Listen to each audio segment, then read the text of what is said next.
Hello guys and welcome back to Unique Arts. I'm Costco Picasso. You can also call me Shannon if you'd like. Today I'm just going to be talking briefly on a short story that I read. So I actually read this from a book simply called Celtic Tales, and it has 16 different tales from four of the six modern Celtic nations.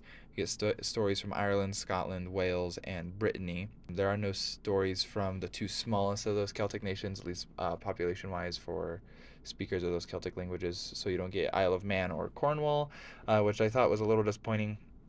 But the book is nicely illustrated by a Kate Forrester. She lives in Brighton, England. Each story gets a cute little picture on the left hand side, and then you get the title for the next story on the right hand side, and then under the title in italics will be the country that it comes from. And so the story I'm talking about today, as you could probably take from the title, is Assipattle and the Stoor worm, or the Mester Stoor worm. Sometimes these stories get different titles, slight variations depending on who's telling them. Lots of these stories are quite old, at least with these Celtic tales, kind of like folk tales. They've been around for a while, and the person who's telling the story, at least that may be telling the story that you may read, if you read a different variation, it's probably, well, certainly not the original, right? But that's okay.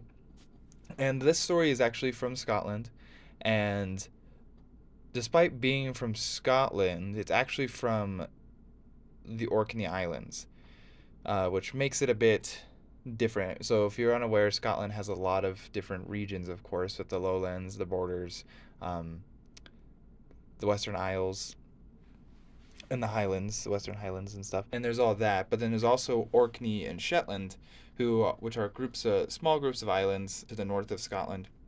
And while they're certainly part of Scotland, and they have been for a few hundred years, they are culturally a bit different than lots of Scotland.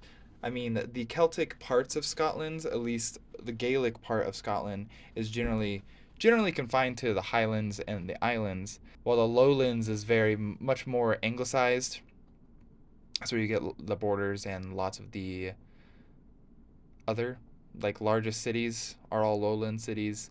And so, but I mean, obviously, regionally, there are regional differences, but Orkney and Shetland aren't generally considered like Gaelic, or at least they haven't been Gaelic for quite some time, is they're very Scandinavian. And so they're perhaps much more akin to lots of the other Norse cultures. And in fact, they don't, I'm not sure actually if they ever spoke Gaelic. I would imagine perhaps they did at some point, but I'm not exactly sure. But as far as their recent history, I mean, they speak English, but they did speak a language called Norn, which was not a Celtic language like Gaelic, but it's a Germanic language, a Scandinavian language, and I'm pretty sure that language is extinct now. So Orkney and Shetland. Orkney is the southern of the two island chains. Shetland is a bit north of Orkney, but this story comes from Orkney, and it's kind of just like a simple feel good quest. Feels medieval, you get a man killing a dragon story. And it's pretty straightforward, if I'm being honest. I'll give you essentially the synopsis of the story. And these folk tales, they aren't really as off-putting in many regards as mythology. Not as much incest and stuff going on, but they are a bit different, and they do have some more fantastic elements, which is okay. Also, a little bit information. Assipattle just pretty much means ash paddle. It's actually pretty similar to the Askeladd, which is a young man who features in lots of Norwegian folk tales. So there's a good chance, a lot of relation between there. And obviously, Norway is a Scandinavian country, so it kind of goes in with what I already talked about. And Assipattle, he is the youngest child. So Assipattle is the seventh son. He has a sister.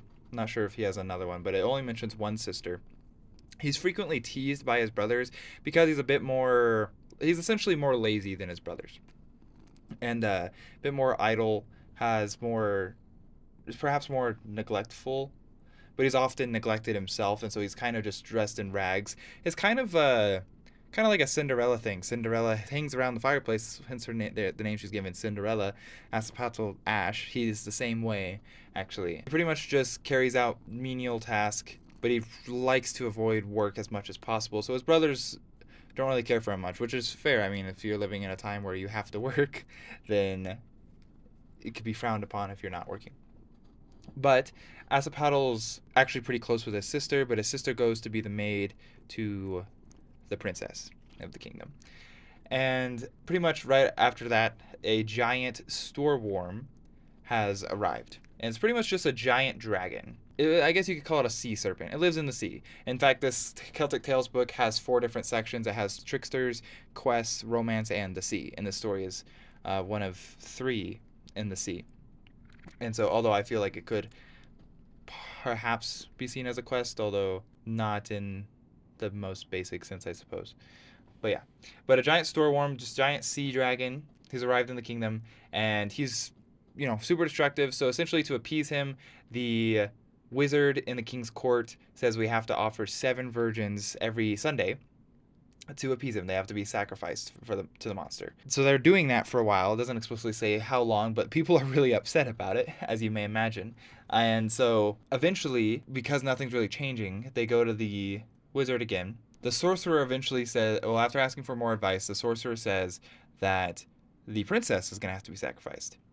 And they're not very happy about that, as you may imagine, the king. In fact, one of the noblemen actually says if the princess is sacrificed and nothing changes still, then they're going to sacrifice the sorcerer, because he's the one telling them to do this, and obviously if it's not working, then what's the point of having him around? The king obviously wants to save his daughter, so he pretty much has messengers sent out to everyone in his kingdom, and he offers his daughter's hand in marriage along with his sword Sickersnapper to whoever can defeat the Stoor worm. Sickersnapper is actually, and so this is again part of that Scandinavian stuff, and so in some regards, perhaps maybe the least Celtic of these Celtic tales, but Sickersnapper, it's a magic sword. He actually was given to him by Odin.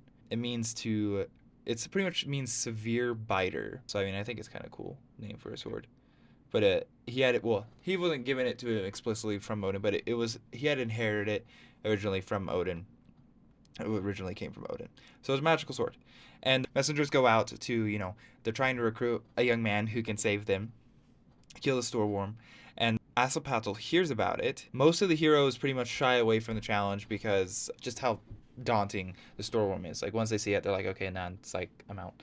But Assipattle, he hears about the challenge, and his dad actually owns a horse called Titong, and it's supposed to be the fastest horse pretty much in the whole kingdom. Like, it's incredibly fast, and there's a trick to get him to go fast. He overhears his parents talking about it, so he knows how to do it. So essentially, at the break of dawn the next morning, he uses that trick to take Titong to the shore so that he can go face the Stoor worm. Along his way, he steals some burning peat from a woman's cottage, and then he tricks the guard, like one of the king's guard, who is on the king's boat, to come ashore, and Assipattle takes the boat. And then while he gets to the Stoor worm, like, while he's waking up, he yawns and pretty much opens his mouth and swallows in Assipattle on the boat. And Assipattle just hops off, takes the peat, places it in the Stoor worm's liver, and it starts burning like a furnace, essentially. And so the Stoor worm starts like hacking up, and it shoots Assipattle back off. He gets back in the boat, and it shoots him out. So they would say there were smoke clouds coming from the mouth and its nostrils, and it helped like turn the sky black. But yeah, eventually, I mean, it died, and it resulted in some tidal waves and earthquakes just because of how big it was. But there's some more perhaps mythological explanation that they add this, and I like this touch, is that as the creature dies, his teeth fall out and they become the islands of Orkney, Shetland, and the Faroes. The Faroes are, I believe, administrated by Denmark, much like Greenland is. And then its body, when it lands, it becomes Iceland. Oh, also it's when its tongue falls out, and where it lands becomes the Baltic Sea.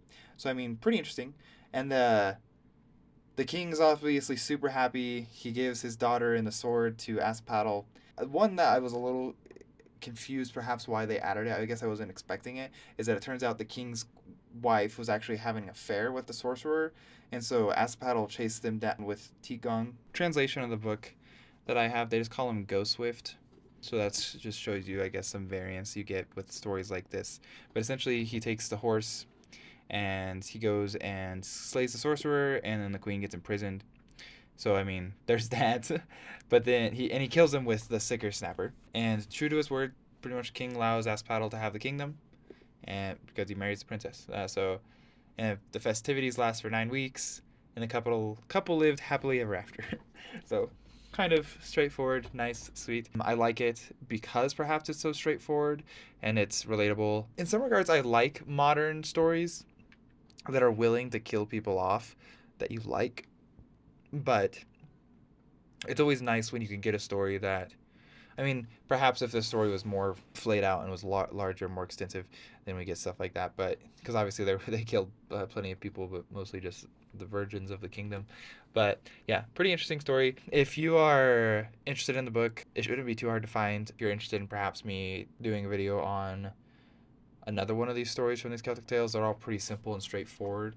I find myself more likely to be interested from the get go if it's like an Irish or Scottish one, because I have known ancestry from those places when I don't really have any from like Brittany and like France, So I don't know if you guys are the same with me on that, but either way, I'd be willing to do more on it. I enjoyed all of them. I mean, they're all relatively short, so. But if you have any questions for me or any thoughts, please feel free to share in the comments, and I will reply accordingly. But I'll see you guys next time.